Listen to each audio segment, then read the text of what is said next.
private assets that have been destroyed. The hotels, we've seen some farms destroyed, manufacturing, private homes. Some of these are insured. So there is likely to be an inflow of insurance resources to treat with those.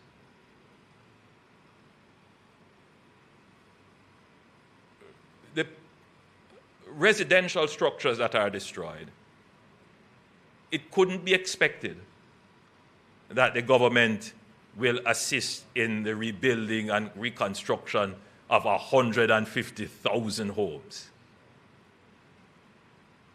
There are some Jamaicans who already have rebuilt their homes in terms of putting on their roofs, and they're not waiting on government. And they're going to go ahead and they may not have it. They might very well be, poor persons who just don't have it, but they are independent people and they're just not going to wait on government. They're going to go ahead and do what they can. And then there are those who simply do not have the resources to rebuild.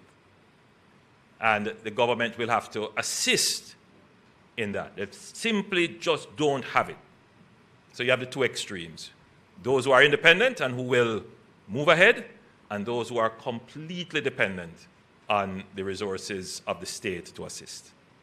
And then there are some in the middle who have some of it, but they need government's help to get them along the way. So that gives you the kind of shape as to how government will respond.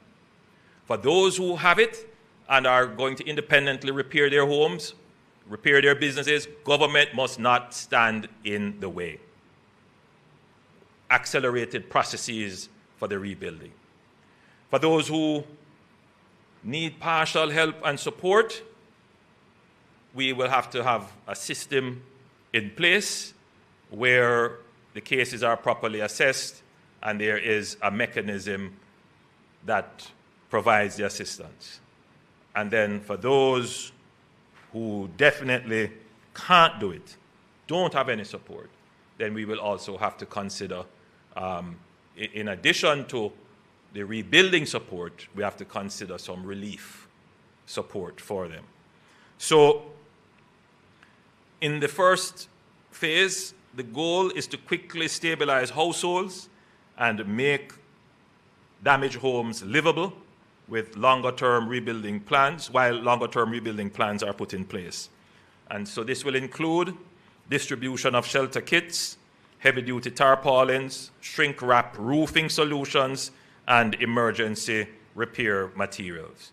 And that will be provided to those persons who, by our assessment, we know they definitely cannot rebuild. That assessment is underway. The Minister of Labour and Social Security has reported to me that they have done just over 16,000 assessments across the island so far. So they have a little way to go, but we're going to ramp up, as I said earlier, the core of assessors so that we can do this very rapidly.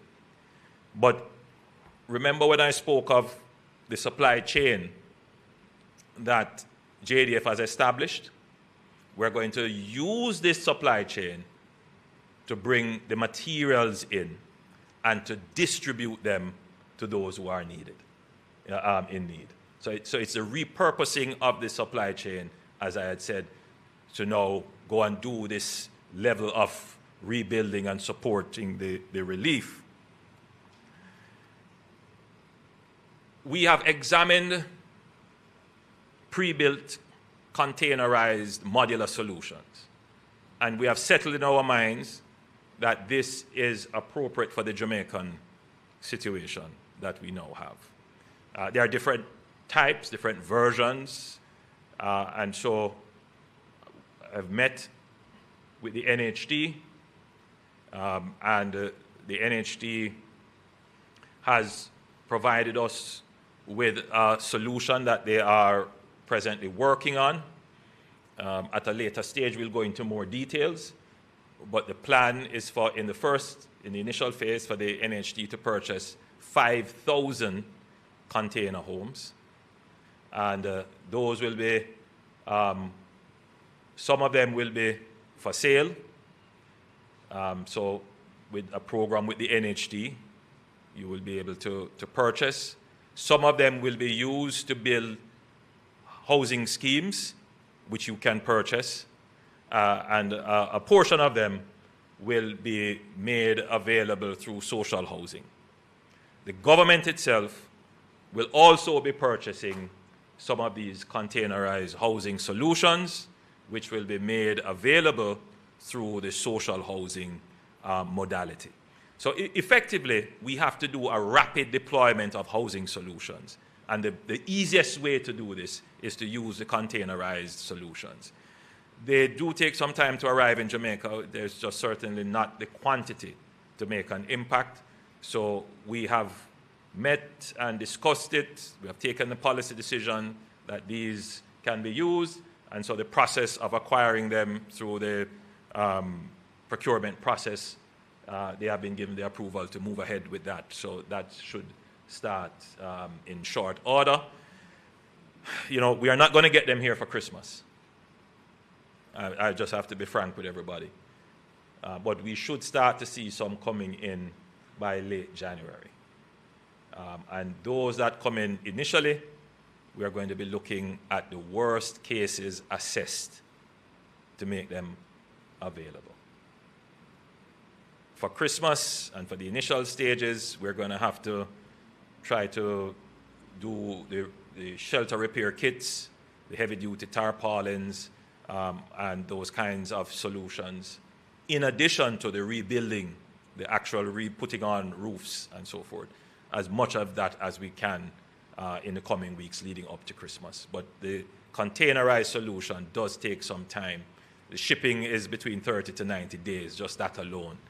Then there is some procurement and other administrative and bureaucratic things that might take up the time. So we're really trying to cut it as quickly as possible, as short as possible. But even with the best efforts, there may be some challenges. Yes, the government will give rebuilding grants. I cannot say how much those will be or the categories right now. I mean, we have decided on the category. The burial framework will apply: minor, moderate, and severe. But that needs an assessment. And so that's what is kind of holding us up, why we can't pay yet. Now, we're not going to wait until we have assessed every single house. But we do need to reach a critical threshold where we begin to see how the damage is stacking up from a statistical point of view. So we know how much to allocate for minor repairs, how much to allocate for moderate repairs, and how much to allocate for severe. And we actually need the report so that we can establish the threshold. What exactly is minor? What exactly is moderate? And what exactly range is severe? So we're not yet at that threshold. I suspect by the time we reach 30,000 assessments, you would start to see the kind of repetitive nature of the damage, and so you can establish what the thresholds are. So we should get to 30,000 very, very soon, based upon the work that ODPEM is doing in expanding its core and coordinating, and the work already being done by the Ministry of Labour and Social Security.